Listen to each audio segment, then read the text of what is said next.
You're listening to the VICK757 podcast featuring Dwight and Michael Vick talking all things tech.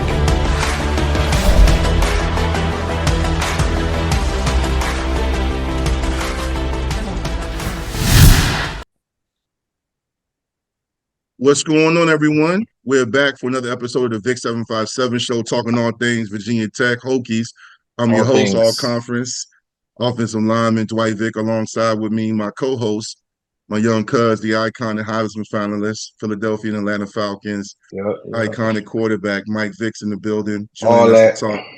Talk tech, man. Cuz you were at the game. I saw there. You in Pride chopping it up, man. Our Hokies look real good, reminiscent of when you were there against Syracuse when you shook Keith Willis. Oh yeah, that's kind of what it felt like. That was the atmosphere. Yeah. That was the atmosphere. Yeah, how was it? You know, the thing is, man. You know, you walk into the stadium and then you instantly go back to your days of when you came out the tunnel. When you coming down that tunnel, when you come out of the weight room, and wherever we came out of the locker room, past the weight room, you know, that walk. Everybody who listening to this know that walk. You come out, man, and it's the energy, and then it's Syracuse on the other side. I'm thinking about, you know, I ain't just looking at Syracuse. I'm looking at Miami being over there. I'm looking at West Virginia being right there. I'm like, memories that can never be taken away, you know. So, you know, I think we all, like, every time fans, players, coaches, administration step in that building, we create memories. That's a good point. You know, yeah. I wanted to be there, man, but Thursdays are tough for me, especially last week, man. But I saw the atmosphere, and it's so funny because, you know, we returned last week, and you touched on Hokie Nation. You and I both gave Hokie Nation a shout out, and they were responsible for several false starts. The energy, you were there. You and a lot of former players. Ken Oxendown was there. He did the Go Hokie shout out. It seemed like Pride is starting to recapture. I mean, we could never go back, but it just seems like Coach Pride is recapturing the energy that made Lane Stadium a tough place to play. Also, the team executed on both sides of the football, along with special teams. And then Pride got a lot of energy. Yeah, Pride got a lot of energy.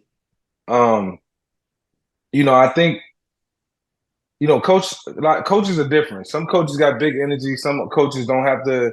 Like Andy Reid wasn't a big energy guy. Coach Beamer wasn't a big energy guy. But when you got a guy like that, it's just everybody feed off that. Yeah. You know, personality's different, and I just feel, you know, when we come into any game, I don't care what our record is or what's going on. I think we feel like we can win it. I just think that's the way we feel. So regardless of what, you know, the optimism is what keep everybody with big energy. Well, fans want to know this. You know, it's different, you know, when you're watching on TV or you're sitting in section 228, row B. You're on the sideline. You're talking to the players. You're seeing the offensive and defensive coming off the field. What was your impressions, man? Like, you saw Pearson, Preload, and JC and those guys. Like, what's the vibe around the team right now, man? Confidence, man. Really? Like the talk was like, me and Preload had a conversation about other things outside of you know, what was about to take place. And usually it's like, you know, man, we like 3 or 4 players away. Or yeah, man, we hoping that we can pull this out. We got to do this better and that better. And, you know, I want that type of talk. You know, so it was more so the coaches was coming up like, hey, how you doing? It's like, I don't know, it just felt like everybody was relieved. And we knew we was going to knock off Syracuse. So I'm interested to see what Danny saw. Yes. You know, talk to everybody and see what they saw and what they've seen over the last couple of weeks, because our season is starting to shape up. Yeah. We still got opportunity in the ACC, doing well. You know, bowl game is still possible. Very possible. So, yeah, we got a lot to play for, right? I mean, I'm saying that correctly. I'm just talking. No. I feel like way. No. What's our record in the conference, sir? We are now, after that win, we are 3-1 in ACC play, in conference play. We are, after Carolina's loss, unexpectedly, they lost, again, back-to-back games. 2 weeks ago to UVA, last weekend to Georgia Tech, which puts Virginia Tech right there with Louisville. So this game this weekend at Louisville, 15th ranked Louisville at 3:30, Virginia Tech and Louisville will battle for second place. So if Virginia Tech wins this road game and they're winless on the road, surprisingly, they will not only be 4-1, they will be in sole possession of second place with about 4 games left. Boston College, UVA, North Carolina. I think 3 games left. I got it on the schedule. Danny will correct us. With a chance to play Florida State for the ACC championship, which, if first of all, you're 2 games away from being bowl eligible, but you are now in contention in Pride's second season to possibly play for an ACC championship, which never thought after the ODU game we would be in this position. Unbelievable. You make sure you broke that down really, really well for the fans to understand. I don't know if you want them to do it again, but you're more than welcome to do it again when we talking to Danny and we just kind of tell him the scenario because, addition and subtraction sometimes it wasn't my thing. You know what I mean? I know that's your thing. I always laugh. It's so funny. You know this from playing in the NFL, man. When you find yourself in week 15 and 16 hoping for scenarios, needing this team to win and this team to lose, and you're doing that math, it's too much. You are in a bad situation. But the math is mathing. The math is mathing for Tech because right now they put themselves in a position after having some unexplainable and disappointing losses out of conference. They're taking care of business. Now, the naysayers and cynics will say, well, look, you beat winless Syracuse in conference play. You beat a Wake Forest team that's not strong, and a Pittsburgh team that did smash Louisville, but they're near the bottom as well. Here's what I say to that. Virginia Tech, and you touched on this last weekend as well, Virginia Tech is in no position to take any game for granted. It's the schedule you play. It's the schedule they have. They did go to Florida State. Florida State did smack us, but they're ranked 4th in the nation, and they did what they were supposed to do at home. But Virginia Tech is taking care of business. Now they put themselves in a position, as I've said, that now I want to see, and this is something you and I know from playing, now I want to see what they do in regards to handling success. Now you're going to see how they handle drones. We're going to see what him and Tootin's leadership is like. We're going to see what Jalen Stroman and those guys are looking at as far as leadership, because you're going to need some leadership when you go on the road. You and I play in some hostile environments. Real quick before Danny jumps on, we got a few more minutes. And and I got one point too. Go ahead. That's what I'm going to say. Go ahead and make your point. I'll make mine real quick. And it's kind of touching on what you just said. As far as I think to sum it up, it's like accountability, leadership stepping up. There's some big moments coming up. And I feel like we've been in some good, close, tough games. And we've learned a lot to get to this point. Now we're at a point where it's possible to beat Louisville. It's possible to beat NC State. It's very possible. Yeah. And so when you start to get that confidence, that belief, everybody now is understanding, and you're coming into the game with an identity. We talk about it on Fox and on our platforms a lot. Identity to the offense, and so I feel like everybody's kind of in a position where they feeling that. And so when you know you got your game plan can outmatch or outscore or penetrate any defense, then you got something. So it's a lot to be grateful for, thankful for, and I'm glad because I get to watch and see how it all unfolds. Yeah, and I'll say this, man. I'm excited because as you head into November, for the first time in several years, I know 4-4 is a mediocrity as far as record. You're 500, but you have basically 4 games ahead of you starting this weekend. For the first time in a while, Virginia Tech has a chance to be playing some relevant and important football. I think if you're a player, you can say, okay, it's cool, I'm competing, but you want to be competing for something. I think, I remember watching you play, man, that year, one of my favorite seasons for you, man, when it all came together, when you guys had that tough loss, against Philadelphia, McNabb, your brother and them, that's that game when Dawkins and them beat y'all to go to the Super Bowl. But that whole year, I remember coming down, me and Shanice went to visit you, and the feeling around Atlanta was like every game meant something. That's what you want in Blacksburg. You want everything to come. You want to be playing relevant football. You want it to come together. I'm not making this out to say Tech is a playoff team. I'm just saying that's when you're gonna play your best too. Yeah. That's when you're gonna play your best. Like now, Yeah. even the coaches can coach better, coach harder. It's a trickle down effect. Just like, shout out to Virginia Tech Nation, all the people who work in the front office, administration, because they've been working hard. They've heard the fans, they've heard the people, they've heard the cries. We want more, we want better. Bring in pride. They doing what they got to do. People understanding what's going on around them, and they putting it down. So shout out to those who working behind the scenes to make sure that we can, we got something to talk about, and the team got something to play for. No doubt, man. And as Mike makes that point, we are now joined once again by our brother in his weekly segment, Nokes Notes, the great Danny Nokes. 106.7 is a fan, hanging down in the Danny. 804 in the Danny cave. Danny, how you doing, man? I'm doing good, gentlemen. Always great to be with you. I like what Mike was saying there. I came in at the very tail end of it, but I think that's a great point. Just looking at this staff and how much has changed over just about a year and a half of them playing football. They've clearly heard the cries. They've heard the complaints. They've watched the film, and they've made the necessary adjustments. So I'm very encouraged with where this team is headed. They got a big game this weekend too, boys. Big one. Shout out to Whit Babcock, man. We won't give Whit enough credit. You know what? I'm letting everybody know now. That'll be my shout out later on, along with a player too. You know what I mean? I'm just putting it out there earlier. Nah, that's all right. We can shout out. It's our show. We can shout out every 15 minutes. Do whatever we want.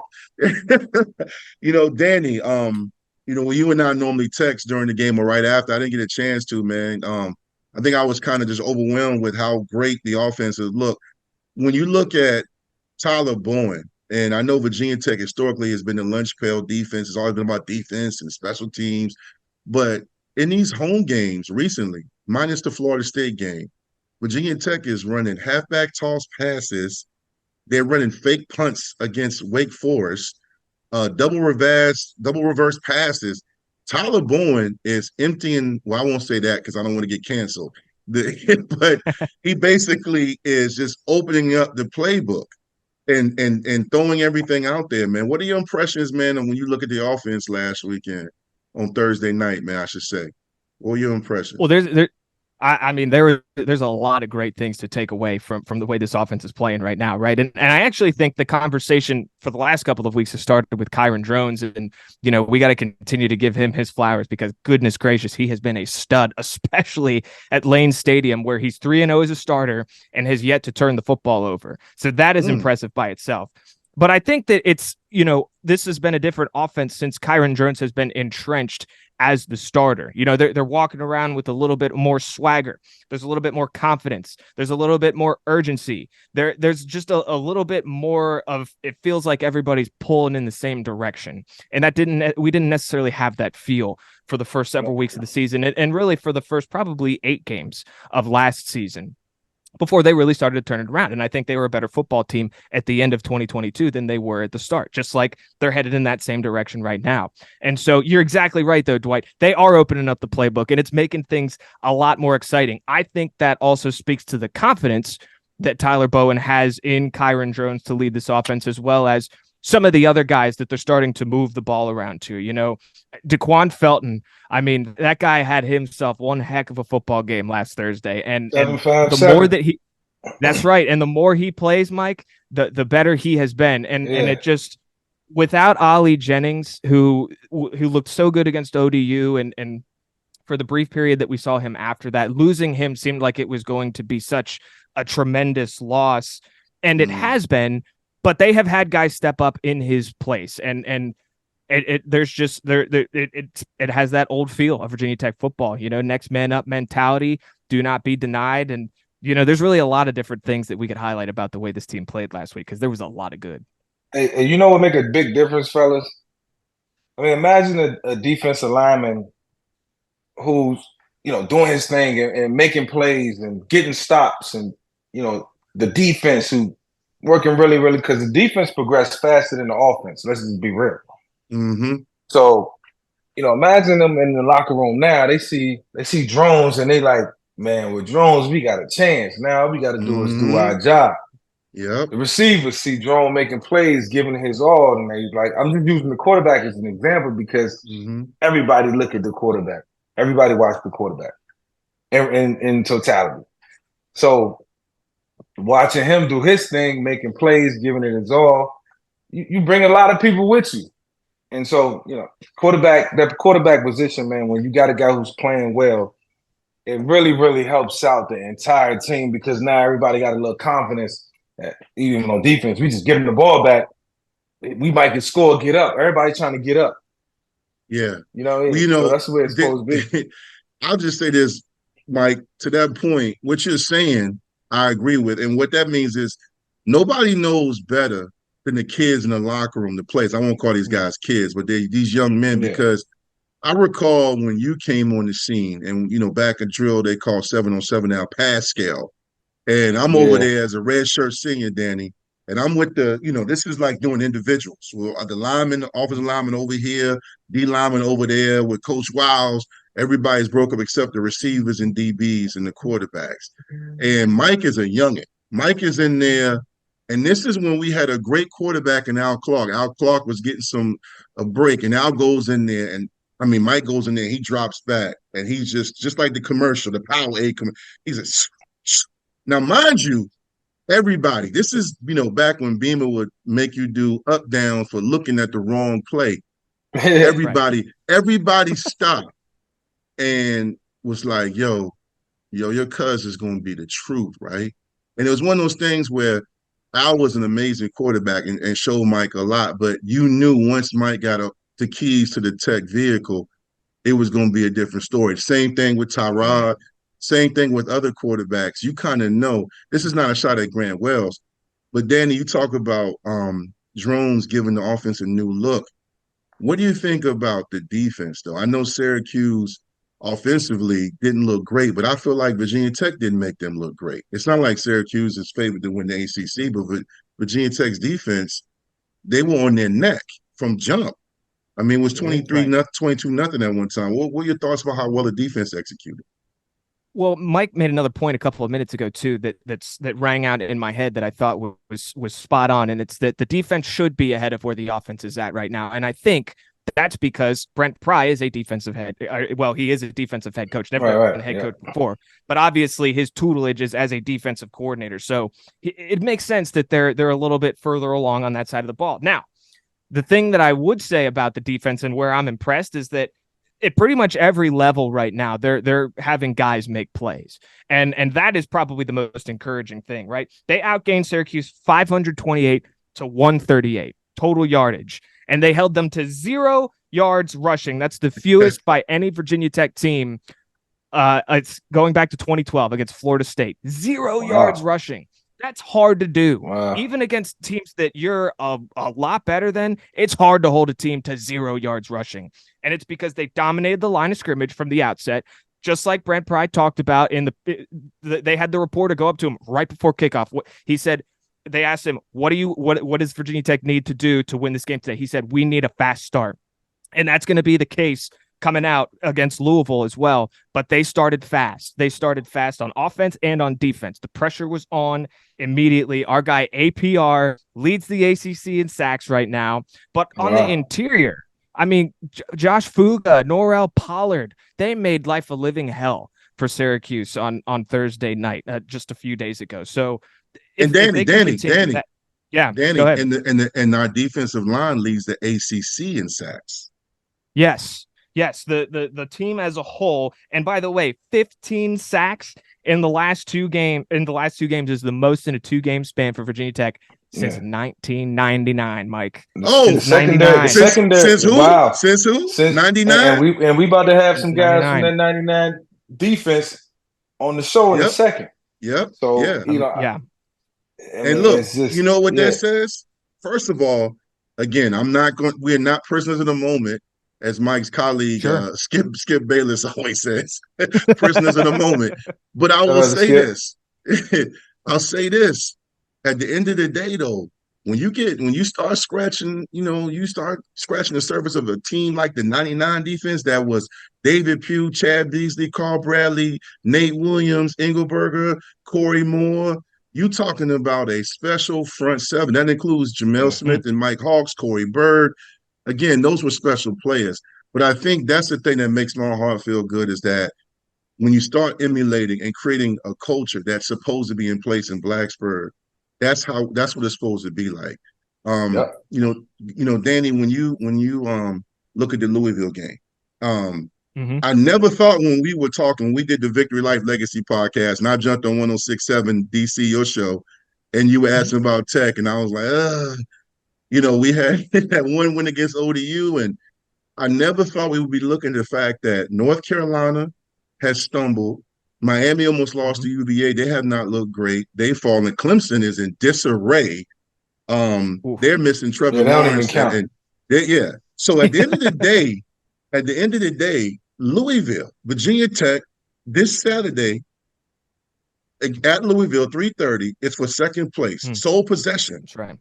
That's right. What does Tech have to do? I mean, I know, no turnovers, but like when you look at this team, break it down for our listeners on Spotify and everything else, and watching us on YouTube.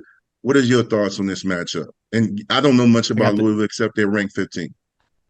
That's right. I got the notes right here, guys. I got some good tidbits on the Cardinals because they are a good football team, and they've beaten some good football teams this year. They are. And like Dwight said, second place alone, this game is for between the Hokies and the Cardinals. So they just beat a good ranked Duke team, right? And they did so pretty handily. So that's one thing. Duke obviously opened the season by beating Clemson. They've been pretty solid. Elko's a great head coach down there in Durham, and exactly what they need. So Louisville kind of handling them is pretty impressive.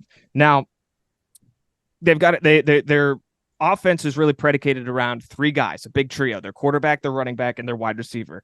Quarterback Jack Plummer thrown 8 interceptions on the season, though, right? 8 interceptions in 8 games. So our secondary been playing well. Our secondary been playing really well. So Dwight, you asked what's one of the keys to winning this game for Virginia Tech? Force some turnovers here. Find a way to get Plummer under pressure, keep that defensive line coming, and let your defensive backs go make some plays. Because Tech has the playmakers to do that on the back end. So get after the passer, put some pressure on him, right? Jawar Jordan, their starting running back, also a very good player. 824 yards on the ground this year. 10 touchdowns, guys. 10 touchdowns in 8 games. So bottling him up is not... They can run the football. It's not going to be easy to bottle him up. But you see a common trend here. They're going to have to dominate the line of scrimmage again. Because whether it's through the air or on the ground, Louisville's a good team, right? That's what the best teams in college football are. They can do both. And so on the outside, Plummer can throw it to Jamari Thrash, who's got 712 receiving yards and 6 touchdowns on the season. And again, it's this trio, right? This is kind of where their offense really runs through. Now, on the other side of the ball, and what Virginia Tech's offense is going to be going up against in this game is a Louisville rush defense that's number 10 in the country. They held Duke to 51 yards on the ground. And Virginia Tech just ran. Yeah, Tech just ran roughshod over Syracuse with over 300 rush yards. So, to me, and Dwight, I feel like this is music to your ears, buddy. This game feels like it's going to be all about the line of scrimmage. Can Virginia Tech win it on both sides of the ball? It's going to be a game that's entirely won in the trenches. You've got playmakers on both sides for both Louisville and Virginia Tech. Who's going to step up and make more plays? Who's going to be more prepared? Who's not going to blink in the moment? Because I think Virginia Tech is finally figuring out how to win some football games. They're playing complete football games. And there were instances last year, like against Georgia Tech, where they took a lead. It felt good, but then they let it slip away because they hadn't figured out how to win games yet. NC State was another big one. That was a ranked team. Good point. On the road. They're going to get another crack at the Wolfpack this year, right? I have to think that that's in the back of their minds. So that's the key right there. I'm fired up. I'm ready to go play this game right now. Yeah. All right. Yeah. Let's get Danny a helmet and some shoulder pads and a year eligibility. You just I might be good for some special teams. You need this. Yeah, you'd be good for this week. You'd be good. Hey, Danny, we appreciate you going. You did get me fired up, man. I'll just say this before I let you jump off because go ahead, Mike. What you gonna say? Well, I'm gonna say this before I let Danny jump off. What? He representing the NFC East too hard over there. Whoa, Redskins logo on the background. I can't see it, Danny. I can see it. It's right there. You can't. But you know what? You can't see everything. Yesterday was a tough day for the Commanders. Yesterday was a tough day. You're gonna make me relive that. You're gonna make me relive absolutely, that. Absolutely. Yeah, obviously you want to when you got it sitting right there. But So I got the pick. I got the poke at you. Good seeing you, man. Just remember who's the only team to stop the push. Just remember the only team to stop the. They did. They fumbled. Congratulations. Well, hold on. Force a fumble. Didn't they fumble? They fumbled it, right? Yeah. My wife and my son were at that game.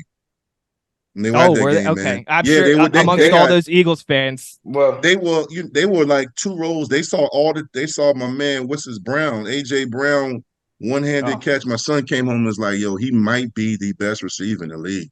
He is the best receiver in the league. Next to Tyreek Hill, it's a bunch of them. Yeah, I can't believe Tennessee gave him up for next to nothing. But don't let me take up all the time, guys. It's been an absolute pleasure. Mike, before I let you go, man, you got me going, man. I'll say this: what you're describing is an attitude, and that's not something that's tangible that we can measure. That's something you see and you feel on the TV. Virginia Tech, this year's Hokies, 2023 Hokies, have a chance to show and prove that they can make history and be relevant versus, oh, well, we're just happy to be here. But that comes with an attitude. And that's just something where you got to show and prove. We can talk about X's and O's, but you broke it down, Danny. So once again, thanks for jumping on, man. We'll see you next week, man. All right, y'all. Thank you. Appreciate you. I'll talk to you soon. Yes, sir.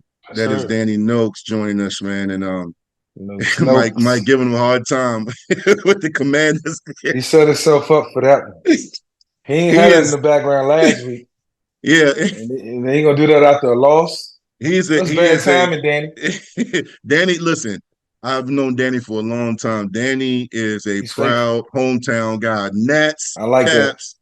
He always shows love to his home team, man. And let me tell Hokie Nation. Let me tell Hokie Nation this. What's up, Jamel? What's going on, man? Let me tell How you doing? I'm doing good, man. You look good. Let me just tell the Hokie Nation this short story real quick about the Redskins, Commanders. Just to cap it off in summary, that was my grandmother's favorite team. And I told myself I would never lose to the Redskins / Commanders in my career. And I never lost to them. I smoked them every time. I should have threw. No, you did. No, Danny better be lucky I ain't throw that at him. You lost one to him. It was the one D'Angelo. I thought D'Angelo hit you in your ribs. Oh yeah, I left the game with broke ribs. Yeah, you broke ribs. That ain't on me. That ain't on me. Hey, but D-Hall broke my ribs, Hokie Nation. Give him a hard time. That was one time that the Redskins lost where we still was happy because we wanted to see you ball, man. That's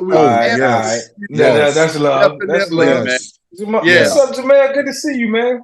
Man, good to see you all too, man. Good to see you. Yes. Been a long time. Yeah. Well, look, first of all, for those wondering that's listening on Spotify and also those that are going to watch this on our YouTube, we are joined by two Hokie greats, two of our teammates as well. Kieth Willis, former Hokie tight end in here, standout, and also Jamel Smith, my South Carolina brother, man. And now, high school head coach, man. Where you coaching at again? Word. Yes, Jamel, let everybody know. I am at Lucy Beckham High School in Mount Pleasant, South Carolina. We're probably we're 10 minutes away from Isle of Palms and 15 minutes away from Charleston. So Charleston is right, downtown Charleston is right over the bridge. So it's a suburbs of Charleston. Listen, nice. I'm gonna try to get through the rest of this show seriously because you gotta understand something. Jamel Smith. So everybody from South Carolina, I acted a fool with. Jamel Smith, Jay Hager, Pearson Prelo. I don't know. It's a story I want to tell everybody that we almost got sent home from the Orange Bowl because we went. I'm grown now. We were at the Orange Bowl, and Mike, you on that tech yet? And it was me, Mike Hawks, Tony Joe, and who was the other? Ricky Hall. Tony Joe sound like he was hard-headed. We went to the strip club in Miami. Ray Lewis and them was in there. This is when and listen. Okay, we lost track of time. And next thing you know, man, we on 85, not on one of them 95, and we flying back to the hotel. 85, trying to get back to make curfew. This is when Beam sent anybody home. Yeah. And everybody, on a Greyhound. Yeah, we like, hey, he sent you home on the Greyhound and took your per diem money and paid for the ticket. So Mike and Keith, Tony Joe, he flooring it. We driving, we trying to get back. Everybody screaming, "Don't miss the exit." Jamel, I thought it was Pilo. Jamel said, "Hey, look here, cuz. If we miss curfew, let's go ahead and make this U-turn and go back." That's something you only say in the moment. Yeah. He wasn't really serious though. Right now, I wouldn't say that, but back then, boy, we was having a great time. Absolutely. So, before Keith introduced himself to Hokie Nation, I know they haven't forgot about you. Hey, look, if you do that in today's time, with NIL going on in the what is the portal? You send anybody home if you want to. You never see them again. Listen. You'll never see him again. So you got this right here. I'm so glad was not around when we were in college. Thank you, God. All praise is due. You would have hit the portal. Man, what? Hey, I'm trying to keep that all a secret around here. They think I'm a nice, good guy. Well, I'm no angel now. I am no angel at all. But no doubt. I tried to right that ship, man, and and just trying to help everybody out as much as I possibly can. Help these kids out as much as I possibly can, man, and move in the right direction. So absolutely. And Keith, I see your name on the bottom of the screen, Hoodie Millionaire. What's that? What's good? What you got going on, Keith?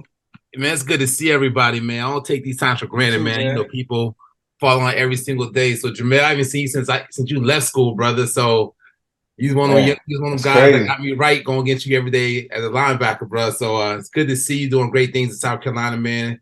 And Dwight, you already know what it is. And Mike, with respect to everything you got going on. Thank you, man. Thank you. Hey, I seen Jamel teach you a lesson in that interior a couple times, bro. Yeah. He taught you a couple lessons in the trenches, man. Corey Boy, John Eagleberg, all the cats. Jamel's like a grown man. But I can tell you one thing. Just going against Keith in those trenches and the way he kept coming and practicing and getting better, I knew he was going to be special for Virginia Tech and all. And it was a dandy to see him grow there at Virginia Tech and all, man. So yeah, just a great football player and had a heck of a career at Virginia Tech. And Keith, just real quick before we talk Tech and we get into our Hokie Trivia and everything, man, just because you and I, you got some special projects. I know you can't get involved in everything and tell everybody everything, but you're an entrepreneur, but you're doing a lot of stuff with a lot of great people, a lot of tech people. Can you touch on that a little bit? Yeah. There's I can't go in deep detail yet. It's coming soon though. Coming soon. Okay. But it's free promotion. Yeah. You got a fan base here. Yeah. So two things. One big thing I'm doing is I got a high school recruitment company where we're getting kids all over the country into college and educating the families on the recruiting process for football and helping and being an asset to high school coaches. So that right there is probably my most rewarding thing I'm in love with, man, because I know all of us needed help, some type of help with our recruiting process if it was trying to make the right decision or trying to figure out, just getting more exposure. You know what I mean? So that's something I've been doing for about 12 years, and it's really picked up like crazy over the last 2 years. So I'm grateful for that. And then also we work on some big things where I just put it like this. Hokie Nation will be extremely, extremely proud. Yes, they will. Within the next year, man, and just stay close to your TVs. That's the thing I would say. Stay close to your TVs. We got some big things working, man, and just know that what we're working on right now is going to give a jolt to the Hokie football program and just Virginia Tech in general about shining the light about how great we really are and just the brotherhood that we have. Yeah. See it every week. Hey, let's talk tech, guys. I know, Keith, you got your businesses and you try to keep up. A lot of times you'll text me and Sharon during the games because you're so busy traveling. And Jamel, you're coaching, man, and I know how hard that is. I was an assistant coach back in 2008 high school, and I said, good Lord, I had no idea all this went into coaching. Yeah, I was leaving. I was going to the parking lot and leaving with the kids. And the head coach said, hey, Vick, where you going? We got to break down film, scout. I got home. We got home at 11 o'clock at night. And to be back at the field the next morning for camp, I said, nah, this is my last year. Yeah. Believe me, I've had found some my own path. that's done the same thing. They thought, after practice, they could just go to the parking lot and jump in their car. And oh man, we just getting started here. We gotta wash clothes. We gotta paint the fields. We gotta see the kids off campus. I mean, it's a lot that goes into it. But see, I wouldn't we probably more prepared and ready for that now in our lives than we were back then. Yeah, that's everything's kind of established and solidified. That's We're a kind great of moving point, at our own pace. So, man, it's good to see that everybody's in the position that they're in. It's good to see Virginia Tech winning, right? Yeah. Jamel, so I'm gonna start with you, man. You were, I wanted you to get on with us, man, because one thing I've gotten great feedback. Mike and I have done a great job, and I know he does as well, take pride in making sure the new fan base remembers and connects with the players from the past. And we've had some great guys on here, from Antonio Freeman to Andre Davis, Vaughn Hebron, Boatwright, a lot of great guys. You and Mike Hawks were one of the best linebacker duos in Virginia Tech football history. The 99 team, which we just brought up on the show in the last segment, remains one of the best defenses in Virginia Tech history. And that says a lot. And you had, of course, Myron Newsome and Tony Morrison and George Del Rico. You had, Vegas Robinson and Adibi and Vince Hall. So you're talking about, I don't want to get carried away with the linebacker U fan because we're more DBU, but we've had our fair share of some great linebackers. I know you're busy coaching, but have you taken a look at Tech this year defensively and some of the things that Brent Pride and those guys are doing, especially here recently in this little, I won't say winning streak, but they won 3 out of 4. Well, I did take a look at them earlier. I mean, some of the games a lot of them I wasn't able to look at, but you just seen, I really and truly seen work in progress with that defense. During this game, man, you're going to experience adversity. You got to kind of go through some things to get to some things. And I keep in touch with, Coach Prelo. And one of the things that he was saying, I was just like, man, I'm praying for you. I'm praying for you, man. Just stay the course. I knew they were going through some times and stuff like that. But one of the things that he told me was, they don't know how hard, the outside doesn't know how hard we're working. And, we're getting better and better, and they just don't see it. We're going to block out the noise. We're going to stay the course. And that game on Thursday night, that's living proof, man. Hard work pays off, and if you just resilient, because in life, and I always tell our kids all the time, you're going to have some setbacks. You're going to face some adversity, but your true character comes out of how you deal with that adversity, how you come back. Some of the best ways to learn is from your mistakes. And believe me, I've learned a lot from my mistakes. And and that's something to learn, put it on film, and see what you did wrong, and then now come back and correct it. And I really and truly think it's starting to pay off for Virginia Tech's defense as their whole football team. So yeah. What about you, Keith? Offensively, defensively, what you see has been the biggest change, bro? Man, I think for me, this past week on Thursday night, probably the best I've seen the defense play in the last 3 years. The defense was swarming. And speaking about the 99 team, I was like, it just reminded me, it's not talent-wise, just the energy that was on the field for the defense. Yeah. The 99 defense, was something like that every single week, every single play. And then also when the DB and Vincent played there as well, that ACC championship team. So it was great seeing the defense get after it. And also I like the offense, they mixed it up a little bit, had a couple of halfback passes in there, taking shots on first down, deep shots. So I love what Tyler Bowen was doing on offense there, kept them on the heels. I love the running back too. I think his name is 30 kid out of 33. Yeah. The two. And man, I like was a grown man, you know what I'm saying? Come out of the HBCU, come up to the ACC. Yes, A&T. So I love what I see between what the team's doing. They got some energy. So I tell everybody, don't count them out this week against Louisville, because when somebody come in that hot and they feeling themselves, never know what may happen, man. Anything can happen. You know what I be thinking? Well, I just was thinking about, and I think about it a lot, man. I was on that 99 defense. Well, I was a part of that. You know what I'm saying? Just being a part of that. And what I mean is, I got spoiled. Yeah, I got spoiled. It ruined me. Because every year in my football career, when I went to the league and I was just thinking about how good that defense was and how much opportunity I got. So I never take defense for granted. It's good to hear everybody highlighting the defense because we know it for real. Defenses win championships. Yeah. You know, offenses kind of fall into play. Go ahead, Jamel.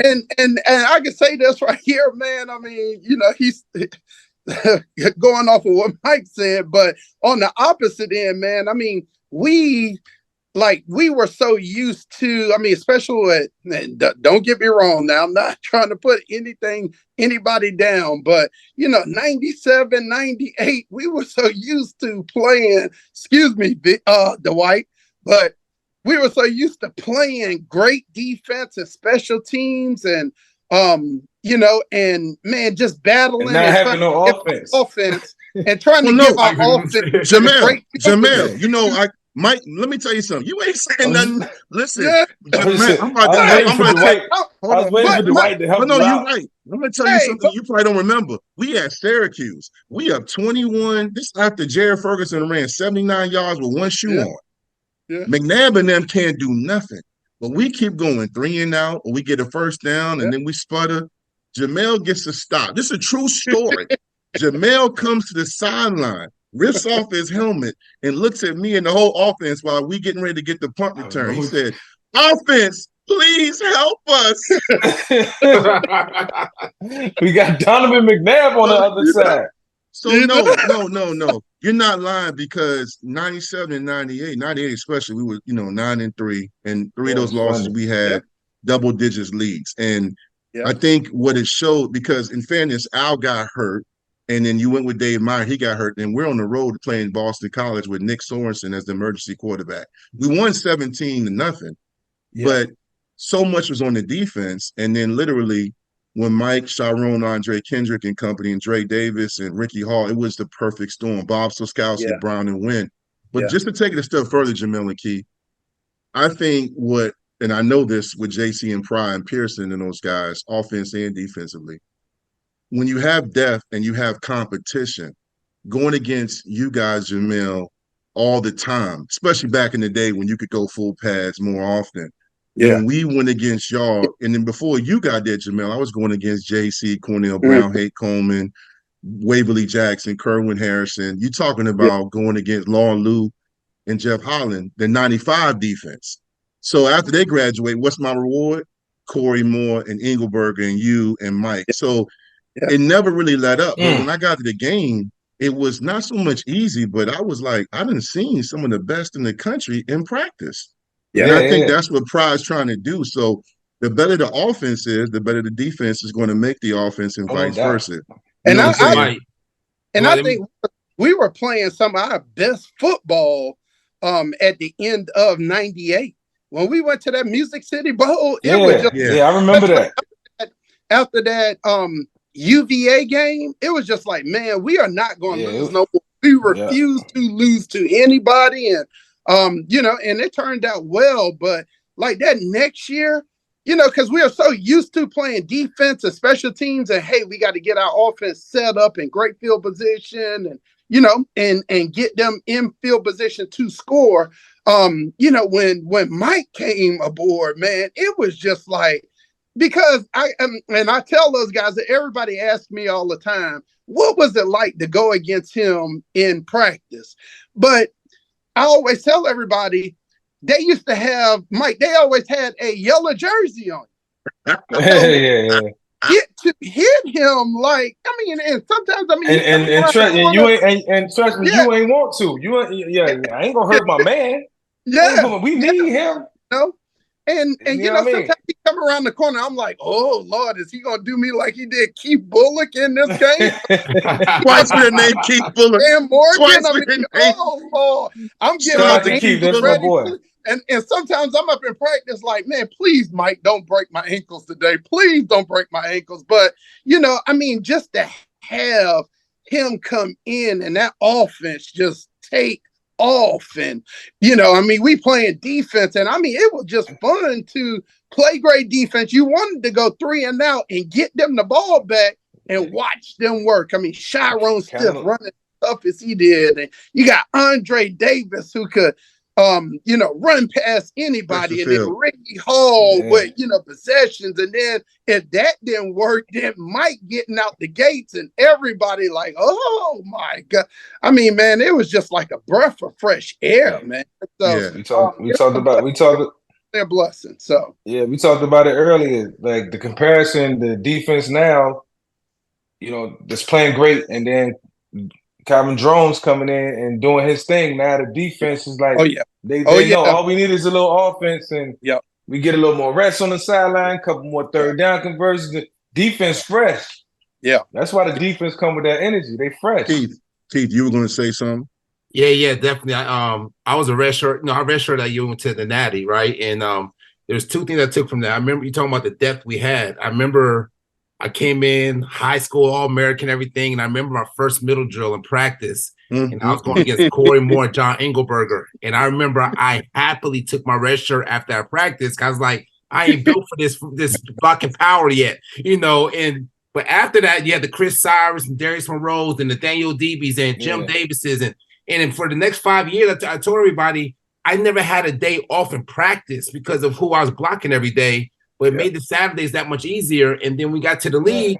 Run blocking was just another thing because I did every single day against great players. Yeah. And then I remember watching when I redshirted that year, every time on third down, I'll never forget this. It was a home game. I think it was playing Syracuse, Miami at home, I think it was. And on third down, every time the offense was on the field, the defense never got up because they just knew Mike was going to find a way to get a first down. I remember watching that, and I remember on third down for defense, everybody knew C-Murder or somebody on that D-line will get to the quarterback who led the nation in sacks that year. That we knew offense stood up. Third down. And it was just like it was a mutual respect for offense and defense because we knew third down was converting either way. And so it was a beautiful, it was a standard that was set for people like myself coming up. It's like, look, we got to keep this thing going because that was special to watch. So awesome. What's unique about what you just described is early on, right before you got there, Keith, Brent Pry was there for 3 of those years as a grad assistant. So you had someone there when we first beat Miami for the first time. So Mike and I talked about last week as a return for our first episode since last season. Pry's not rebuilding, he's building, because what you also described, Keith and Jamel, is the expectations that were laid before us, that we continue to carry on, and the crew behind us continue to carry on. Even years later, with the DBs and all those guys that came in after us, the James Andersons that came in, and the Jimmy Williams and all those guys, continue to understand what was required with the lunch pail on defense and offensively, what it meant to be physical and carry that torch of Virginia Tech offense with running back, great special team play. And that is what kind of got lost the last handful of years in transition with the last coach. I also will say this too, is that, now, Jamel, you know this because you coach, and Keith, you're involved in high school recruiting. I want you guys to touch on this, Jamel, from a coaching standpoint. Is it hard? Because, you and Mike Hawks waited your turn. Now, you guys played early, you lettered, and then you started. I've been asked by different people on different radio shows I appear on how hard it is for Pry. He's recruiting excellent because he's always been a great recruiter, even at Penn State. But how hard it is to keep talent now and build depth, even on the high school level, because kids transfer even on high school. Is that going to be something that's going to be hard for him, Jamel, to keep guys happy and to stay? I see you making the face. I mean, it's all about those relationships.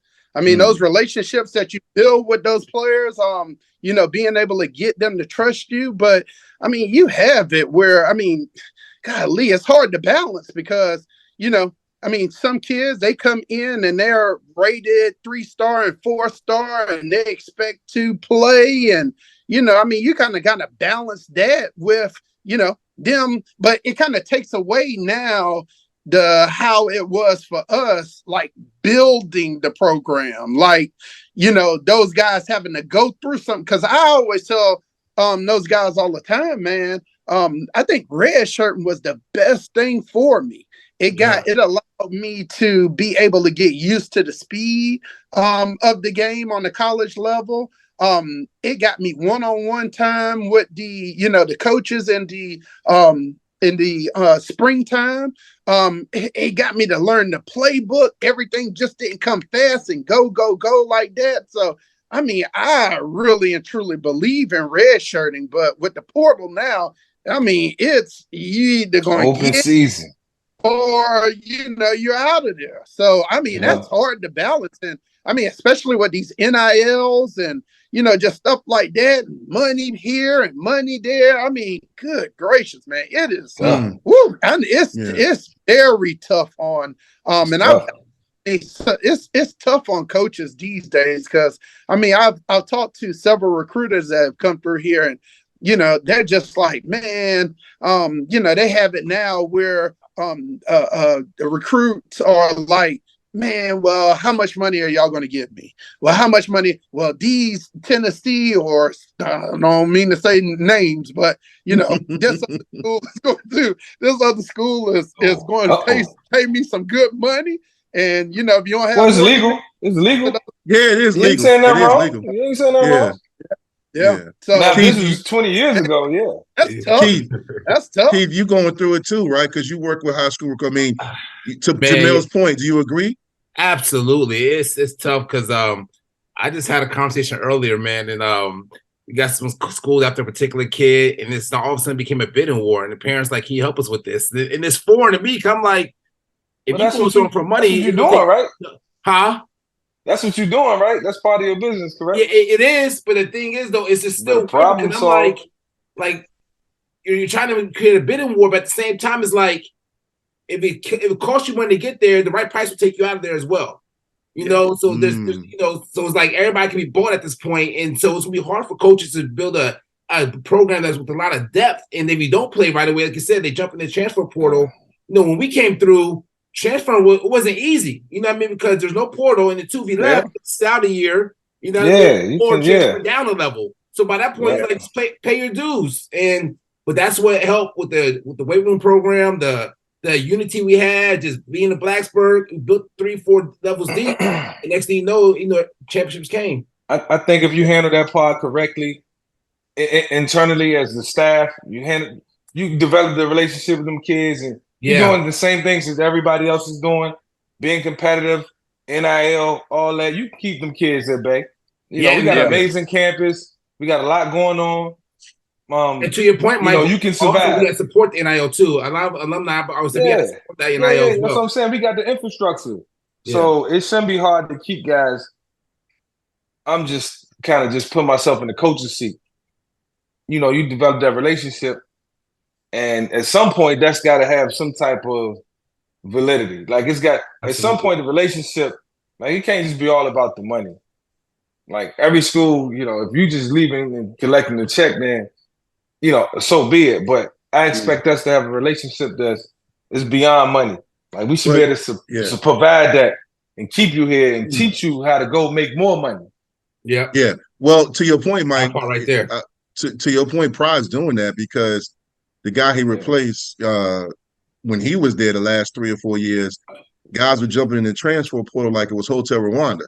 Everybody was gone. Like it was, I mean, there were guys transferring after the games. There were guys announcing, it was guys decommitting on signing day. It was, I don't think the casual Virginia Tech fans realize the build Pride had to walk into because the culture and the expectations at Tech were damaged. Relationships with guys like us. They know. No, they know now. They definitely know now. now. I think they know. It was a lot. It was a lot. So the one thing I've noticed paying attention to is that only a few guys have transferred, and it was more so for playing time. He's keeping a lot of guys, even the backups, engaged, and everyone seems to be all in, which is why I think right now they're locked in. And I don't think it's just him. I think it's Coach Marv, Coach DJ, Pearson, JC, Grimm, all those guys there. Jared Ferguson's in the weight room. I thought Pride did a great job getting some new guys in, but keeping some of the guys there that help build these expectations that we were all part of. We got one more question before we jump into Hokie Trivia, guys. Yeah, because it's Monday Night Football. So just one last question. Keith, I'll start with you, and then we're going to jump into Hokie Trivia and end with Hokie shoutouts, and then we'll be done. But Keith, really quickly, man, Tech is now 3-1 after that big win over Syracuse on Thursday night. Carolina had a strange, unexplainable loss to Georgia Tech. Miami has been sputtering. Clemson's playing bad. Surprisingly and happily for us, Virginia Tech has a chance to get sole possession of second place. And if they win now, you look at Jamel's face. Yes, they are tied for second place with Louisville. They go to Louisville at 3:30 Saturday. If they win this game, they will be in second place, controlling their own destiny with Boston College, NC State, and UVA left. Louisville is ranked 15th in the country. They're coming off a big win where they blasted Duke. Duke's quarterback is injured, but still, I believe they shut Duke out. Louisville's playing great football. What does Tech have to do? What mindset do they need to have to go into Louisville and get this done? This needs to be their ACC championship right here. They need to go with that mindset, like every game matters at this point, because it's crazy to think about it. They still could win the ACC if they go all, they run the table. So if they need to go into this game like every game matters. Like, this is our championship game right here. Just like the AC champ, just like back in 2000, I think 4 or 5, when Tech had won the last 4 or 5 games to win the ACC. You know what I mean? To beat Miami at Miami to even go to the bowl, right? And so I think they have to go with that mindset. It's going to be a rowdy crowd. Top 15, maybe college game day potentially going to be there. So it's like, go in there and shock the world. If Tech is back and Tech is who they say they are and who we believe they are, this is the game right here on the road. And this kind of reminds me of Ohio State a couple years ago when Tech went up to Ohio State and stunned them up there. So it's the same thing can happen here, man. I think we got a lot of momentum. The defense is swarming. I like the edge guy, 52 from our 757. I can't remember his name right now. I love the way he's playing. I like the way quarterback is playing right now. I think we got a shot if we come out on point. But if we let Louisville get up, it's going to be a long day at the office. But if we come out and punch them in the mouth right away, let's see what happens. Yeah, this one I miss playing, man, because I love playing in games like this. Nothing like going on the road. Jamel, you still involved in it. You coaching, man. So you're a coach. I didn't. Coach I ain't like games like this. I was so afraid. I was so afraid to fail. Ain't want nobody touch me. Hey, you're right. Hey. Nobody touched you neither. Nobody touched me. Let the ball go. Make the reads. It was nerve-wracking. Only 2 plays. Why you like it? Because y'all was down in the trenches beating each other up. We was in the trenches. I was going to get some. You're a physical guy. You're a physical guy. I ain't physical. I ain't the most physical. I'm finesse. Y'all physical. All y'all. Coach Smith, what you doing, man? What are you telling your Hokies? If you what are you doing? Like, because you're coaching, and we shouted you out last year. You had a big win, man. I saw you, and I shared it on our show. I tagged you in it, man. So you're now a coach. No longer playing, but you played in your fair share of big games. It's a big game for Tech, man. So mindset, strategy. What are you thinking? One thing that I saw in that game last Thursday was, them playing together, them feeding off of each other, the defense feeding off each other, flying around. I mean, just a great atmosphere in which you're going to have in Lane Stadium, but, just great effort to the football, guys backing each other, looking at the offense. I mean, especially with that quarterback coming in and him able to do multiple things, gave that offense that much more confident. And, you just started to see in their faces, man, we really can do this. If, we just stick together, we give that great effort, and let our guys make plays. I mean, especially at the running back and number 83. I can't remember his name. Lane. Lane.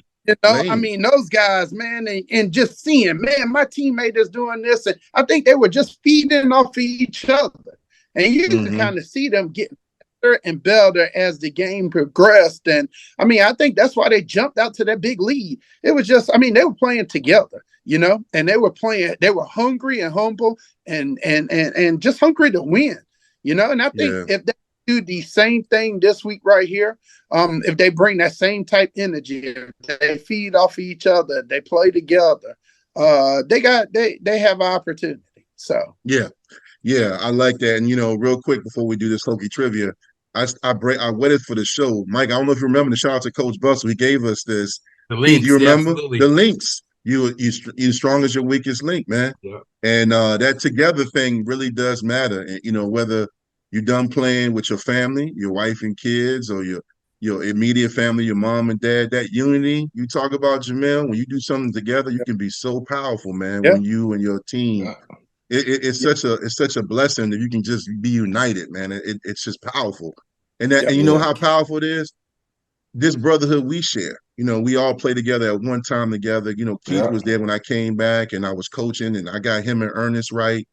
And then we link up. It doesn't matter if it's been 4 months, 2 years. So that unity you talk about, Jamel, is forever, man. So let's jump into Hokie trivia, man. Okay, guys, I know y'all excited. This is our most popular segment on the VICK757 Show, talking all things tech.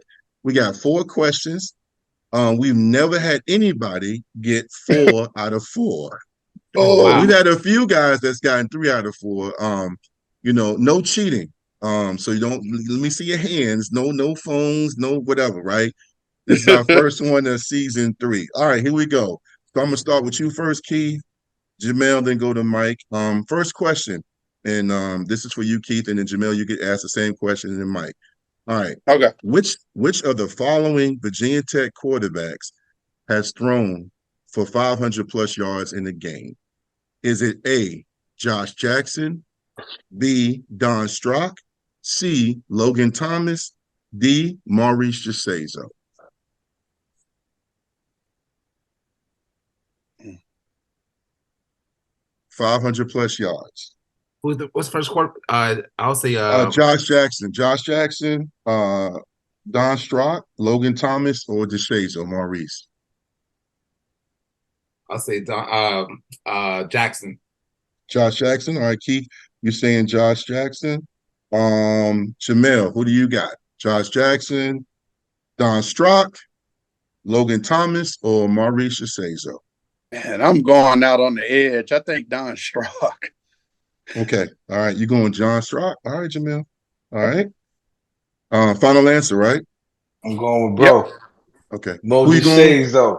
Going to Gesaizo. Mike's going with one of the best to ever do it. All right. The correct answer is Don Strock. Oh, wow. Okay. I know they do the ball numbers back in the day. Yes. Yeah, he threw for 500 plus yards. Yeah, he's one of the best to ever do. The other one on that list, legend. it's actually 2 that's done it. Will Ferrell? You want to know? No, close. No, not close. Brian Randall. Close. Brian Randall. There you go, Mike. I thought Brian Randall was it because at Syracuse, when we played at Syracuse, yes, I went over for 100. Ernest Wolford was over for 300. So I thought it was maybe Brian Randall. Brian Randall did it. Y'all lost that game. Y'all should have won that game. Yeah, Ernest Wolford was cooking. Overtime. Y'all were cooking. Y'all lost to Noes, Troy Noes. I was watching that game Troy in Richmond. Man, I'm gonna throw my TV out the window, man. Y'all was so talented, man. I said, man, Troy Noes out here cooking. We missed 3 field goals that could have won that game. See, now you throwing your teammates under the bus, Keith. Hey, listen, we 20 years later, man. Come on. Who was the kicker? Carter Wiley or whatever? Now you throwing. All right, here we go. Though. I won't say that. They're gonna look it up. We got a fan base. All right, here we go. The next one. Okay, guys. Jamel, I'm going with you first. No, I'm gonna go with Mike. You first. All right. Which year was the lunch pail established? The lunch pail. All right. Was it A, 1994, B, 1993, C, 1995, or D, 1996? When was the D, lunch 1996. pail? All right, Mike said that. Jamel? Recent. I am going to go 1990. Is it 1993? I feel like 93, 94, 95, or 96. It was right before I came in. Mm-hmm. I think I'm going 93. All right. Either 93 or 94. I'm going to go with 93. And then Pete. I got a quick question. When was the Sugar Bowl? No. Come on, no, we don't do that.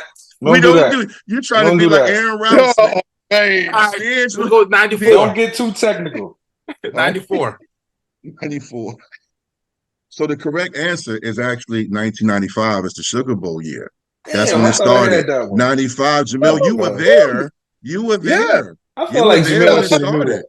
I felt like the dang on lunch bell when I came in and Bud started with them up downs and your full speed all the time. I thought the lunch bell was there for a long time before. In 94 was my red shirt year. 95, actually, Bud was named co-defensive coordinator with Coach Sharpless. Yeah. Coach Sharpless left in 96 and was the coach over at Rutgers. But 95 was the year we started to run. That's why Keith asked when the Sugar Bowl year was. Yeah. I thought it was 94. I remember JC holding the picture up in the Sugar Bowl with the lunch bell, and I knew that was the year it started. Yeah. Okay. All right. 2 more left. Let's end on a strong note. Like Coach G said, finish strong. Here we go. Look. What was that y'all lunch bell? That's yours? On ourselves. I need to get an old antique one. But that look like y'all balling down there. That look like money down there. That's that Rick 24 karat gold. That's yours. Right. It serves well. Bring it every practice. So. Which Virginia Tech kicker holds the all-time record with 78 field goals made in a season? All right. This is the most field goals made in a season by a Virginia Tech kicker. Is it A, Shane Graham? B, Keith, you go first. Is it Shane Graham, B, Joey Sly, C, Don Wade, or D, Cody Janelle? Keith, you up first. You can take out Shane. You can take out Shane Graham because we were scoring touchdowns. I want to say Shane, but he scored a lot of touchdowns. Like, go ahead and eliminate Mike him. helping y'all out. Mike giving y'all context. I'm not giving y'all the answer. That's just you offer the tailpipe. I'm just throwing that out. Go ahead, Keith. Who you got? I'm going Slide. Okay, Keith, you going Slide? Jamel, who you got? Yeah, the answers again. Shane Graham, Joey Sly, Don Wade, or Cody Janelle? Cody Janelle. He was when he what court Cody Janelle. He did play in Tech. Shout to Cody, man, so he ain't no hard feelings. The Cody, man. I think I'm going with Joey Sly too. Okay, I'm gonna go Joe Sly too. I think that other guys just that was a hell of a question. You guys are all correct. It was Joey Sly. Nice, he actually hit a 61-yard field goal yesterday against the Eagles, Mike's old team. He's having he played a game. Yeah. He played at Tech. Yeah, he played at Tech. Wow. Yeah. Okay. Yeah, cool. He was there. I think was he the kicker that tried to convince Beam to kick a 70-yarder one time? I don't remember what it was against Duke or something. I said, Beams, come on, bro. We considering this? Like, We got talent, though, bro. The dude nice with it. Yeah, but you know what? He kicked the 61-yarder yesterday. All right, here we go. Last one. All right. Here we go. Jamel, you will go first on this one. Which Virginia Tech defensive player had a record number of tackles? 31 to be exact. 31 in a single game. This defensive player had 31 tackles in the game. Was it A? Your reactions are still classic. Was it A, George DeRico, B, Xavier Adebe, C, Cody Grimm, or D, Jerry Sheehan? 31 tackles in a game. Wow. I'm either gonna go with Del Rico or Cody Grimm. Cody Grimm was a tackling machine. I'm gonna go with Del Rico. All right. I'm gonna go with Del Rico. Del Rico was out. Del Rico. Yeah, I think I'm going with Del Rico. I think it was Del Rico. Yeah. All right. Yeah. Jamel going. He was sideline and this is a strategic pick to try to win this game right now. I'm going with the other guy. Sheehan. What's his name? His name is Jerry Sheehan. I never heard of him. I'm going with him. Okay. Keith, you should have done that because you got it right. Let's go. I'm telling you. Like, come on now. He had 31 tackles against Wim and Mary in 1977. Ooh, that's a lot of tackles. I will tell you though, Ooh, I would have went with Cody Grimm too, because Jamel, you had the same recollection of me. Cody Grimm was all over the field. He was, shout out to Cody Grimm, man. We gotta try to get him on, man. He was a great tackling machine, man. Yeah, man. No, this has been a lot of fun, man. Once again, ladies and gentlemen, if you're playing at home, watching us on YouTube, make sure you let us know how you did. If you listen on Spotify, tag us and let us know how you did, but no cheating. All right. This is again been great having you guys on, man. I wish we had more time, but we're all busy. I appreciate y'all jumping on. With that being said, we're gonna wrap up like we always do. This is our segment, the last segment of the show before we sign off, where we take a few moments to do Hokie shout outs. It could be a coach you play for. They just have to be Hokies or affiliated with Virginia Tech. They can be, you know, people that have survived tragedies. It could be a student. It could be a professor. It could be someone you had class with, a teammate. We just want to make sure we give people shout outs to let them know how much we appreciate them, man. So this is a very popular segment as well, man, because people really admire and check out who we shout out, man. So last week we shouted out Hokie Nation, and we also Danny shouted out some different people that he had done broadcasting with. So Keith, you were just at Tech, man, last Thursday night, man. Great pictures, by the way. Saw you rocking that Victory Life. Yeah, appreciate that, man. Looking good. Oh, yeah, you got it right there. Yes, sir. Yeah, appreciate that. And listen, go to the website and get y'all one Hokie Nation. Stop playing, man. Let's get it. There you go. Yeah. Keith, who do you have? Who's your shout out? It's so many, man. It's just Oh, hold on. Before y'all go, Mike made a rule. So many. It's just one, man. Aaron Rouse shouted out about 4 people, even though he a just politician. One. Just one. You only get one. Aaron Rouse was trying to get votes. Yeah, he was trying to get votes. Yeah, he's trying to get votes. After Aaron Rouse went, Mike said, no more than 2. You get one. Yeah. He had us on for 2 hours. I think I'm gonna go with I'm sure probably a lot of people shot this dude out by this point, man, is Mike Gentry. Yes. Yeah. Like Mike Gentry, what he did for me, just coming in, just wanted his program humbled me. It took all the 5-star stuff off my mindset and it made it all about Virginia Tech, playing for Tech and what it did for my body over the years. And then also, man, shout out because Coach Gentry is going through some health things right now. So my heart goes out to him and everything he's dealing with right this second. But Coach G, what you did for our program, what you did for so many lives that came through that weight room, much love and respect to you, man. You are a forever legend in Virginia Tech, and Virginia Tech would not be Virginia Tech without you. I always say there's 4 pillars there. You're one of those 4 pillars that made Virginia Tech special, man. So huge shout out to you, Coach G, for everything you did. Absolutely. That is a phenomenal shout. I second that, third it, fourth it. I appreciate that shout out, man. Jamel, I see you holding some vintage, man. Who's your shout out? Yes, sir. Yes, sir, man. Yeah, definitely shout out to Coach Gentry, but my shout out will go out to the great Bud Foster.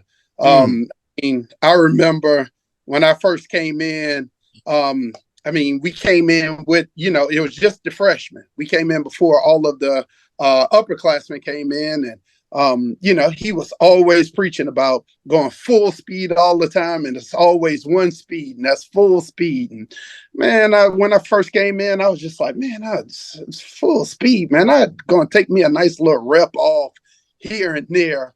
But we didn't have it was only 3 of us. So we were in the rotation to get in, and it was about to be my time to get a break. And I remember, I think I loafed on that play. Well, I know I loafed on that play. And I came to the sideline, and I was supposed to be getting a break, and Bud was just like, you're going to get your butt over here, up, down. And you're going to up, down until I say stop. Well, probably about 45 up, downs later, man, I was so tired after I finished up, down, and he was like, get back in now, get back in. And I had to go in. And I was saying to myself, I would never, ever loaf again in my life. And that kind of just set the bar for me at Virginia Tech, because, I wasn't the fastest guy. I wasn't the strongest guy.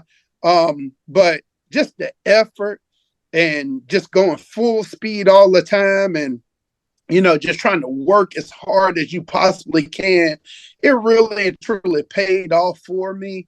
And it earned me an All-American, honor.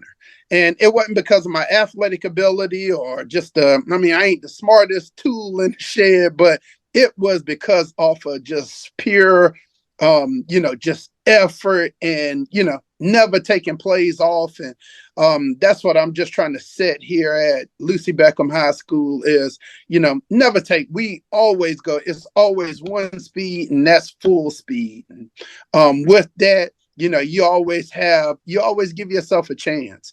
And I thank Bud for that. And just with the discipline, and the hard work that goes behind it and taking care of the little things.